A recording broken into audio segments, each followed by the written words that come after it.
les avoir en contact. Donc voilà, ce que je voulais dire, c'est que ça a été une journée hyper éprouvante pour moi, en tant que victime aussi de violences sexistes et sexuelles. Ça a été extrêmement dur de lire les différents témoignages. Alors là, ça se concentre sur Seb Melia, mais j'ai évidemment eu des autres noms d'humoristes. Donc ça se divise en plusieurs catégories. Il y a vraiment des humoristes où c'est du viol caractérisé, donc des pénétrations non consenties, des retraits de préservatifs pendant l'acte. On a une catégorie d'humoristes où là on est plus sur, j'ai envie de dire, de l'abus de pouvoir, de l'abus de position, etc. Et puis il y a une troisième catégorie qui est la catégorie plus d'ordre des violences conjugales.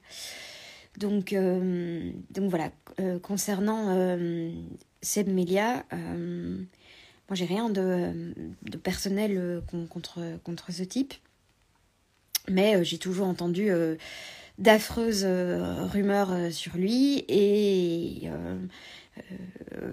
jusqu'à ce que je finisse par entendre de la bouche d'une première victime ce qui s'était passé.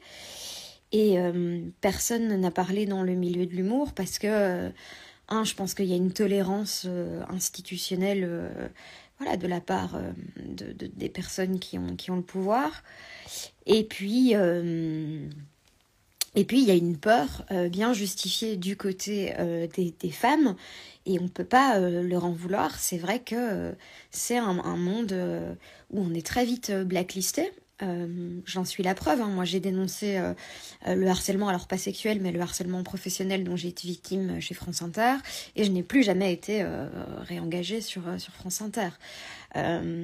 J'ai traité Darmanin de violeur alors que elle a sorti quand j'étais dans la rue devant chez M6, alors que ça faisait 3 ans que dans Piquante on faisait des blagues sur le fait que Darmanin était impliqué dans une affaire de viol. Et j'ai été virée, j'ai perdu mon taf, ce qui a entraîné, je vais pas le cacher, une perte de visibilité, et donc je remplissais plus autant mes salles, c'était une catastrophe financière, enfin voilà. Donc ce que je veux dire par là, c'est que à raison, les femmes ont peur de parler, et elles ont peur de parler pour la simple et bonne raison que quand elles parlent, quand elles enfin disent les choses, même face à la justice ne fait pas son travail. Ça ne m'amuse absolument pas, alors que je suis en train de sortir un livre, j'essaye de faire marcher mon spectacle. Je voudrais faire des vidéos pour vous parler de mon livre, pour vous parler de mon spectacle. Ça m'amuse absolument pas de faire les gros titres dans la presse parce que j'ai dénoncé machin, etc. Et ce qui me choque beaucoup, c'est que là, je suis en train de voir dans la presse belge, il y a les premiers articles qui sortent. Et les titres des articles, c'est pas l'humoriste Seb Melia accusé de viol, c'est l'humoriste Florence Mendez qui dénonce machin. Et donc ça veut dire qu'encore aujourd'hui, après tout ce qui s'est passé en 2024, on trouve plus choquant qu'une femme s'exprime sur des affaires de violence qu'un mec soit accusé de ces violences sexuelles. Et je dois dire que je commence à être vraiment, vraiment fatiguée et vraiment touchée. J'ai l'impression qu'on n'a aucune valeur en tant que femme. Et ce qui m'a fait, je crois, extrêmement mal, ça a été l'affaire Harry Habitant. Donc je vous rappelle quand même les faits, hein, vous pouvez le trouver dans la presse facilement. La victime d'Harry Habitant, souvent on dit aux femmes, ouais, pourquoi t'as attendu 10 ans avant de témoigner? La victime présumée, parce qu'on va pas risquer encore une fois la diffamation, au stade où j'en suis, voilà.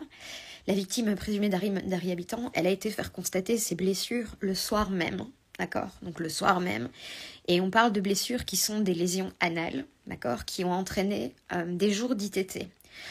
À l'audience, les juges, qui pourtant étaient des femmes, ont reconnu qu'il y avait un choc post-traumatique. Donc si elles reconnaissent l'existence d'un choc post-traumatique, c'est qu'elles reconnaissent un traumatisme préalable. Malgré des blessures physiques et psychologiques d'une ampleur que je vous laisse imaginer, Harry Habitant, il a été rétrogradé au rang de témoin assisté. Donc ça ne veut pas dire qu'il a été innocenté, mais bon, c'est l'étape d'avant. Et malgré ça, il est remonté sur scène. Et il y a des théâtres qui lui ouvrent grand ses portes. Et moi, j'essaye de garder un minimum d'intégrité et de ne pas aller jouer dans ces théâtres. Mais c'est de la thune que je continue à perdre. Et c'est du boulot que je continue à perdre. Et pour les gens qui disent que les femmes qui dénoncent, elles font ça par... ouais, Lucio, je suis juge. Ouais, tu sais quoi, je juge que t'es un gros con. Voilà, ça y est, tu l'as eu, t'es content? Allez, va niquer ton oncle. Je veux dire, pour les gens qui pensent que les femmes ont quoi que ce soit à gagner en dénonçant, c'est absolument faux. Gérard Depardieu, il a continué à tourner dans beaucoup plus de films que Charlotte Arnoux. Et les femmes qui dénoncent, et maintenant j'en fais partie, sont vues comme de potentiels problèmes. On sait que ce sont des femmes qui ne fermeront pas leur gueule si jamais il y a un problème.